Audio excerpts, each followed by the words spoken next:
National Taxi Council and the National Taxi Alliance are holding a motorcade in Pretoria this morning. They're protesting against gender-based violence and xenophobia.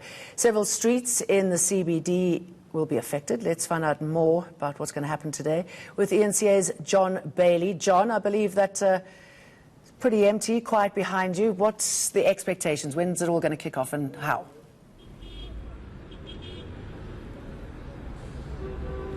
Yeah, hi Jen. Pretty quiet at this stage still. We expect vehicles that's aligned to Santaco and the National Taxi Association to start gathering here from about just about 9 o'clock, and they will make their way through the city centre. There are specific areas that have been earmarked as to along the way of this route that they'll take. And as you mentioned, this is really one about talking or in support of anti-xenophobia, anti-gender-based violence, and also femicide. So it's these taxi organizations coming out and saying that enough is enough, especially of what we've seen over the last 2 or 3 weeks in South Africa, where at least 12 people were killed, and also, of course, the reprisals that we've seen from the rest of Africa, and especially Nigeria.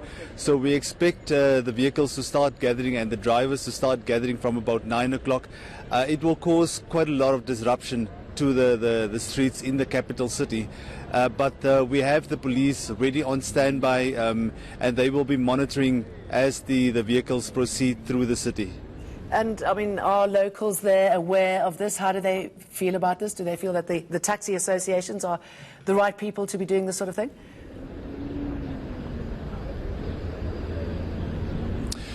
Well, just looking at or monitoring social media, there's quite a lot of frustration from locals, and the city of Tshwane put out their social media feeds indicating the streets that will be affected by this convoy this morning, or in fact it's going to last until late afternoon.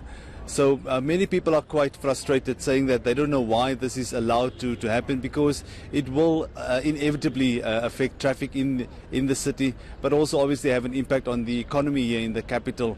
So people not too happy about the fact that you'll have these taxi associations driving very slowly through the city for quite a few hours.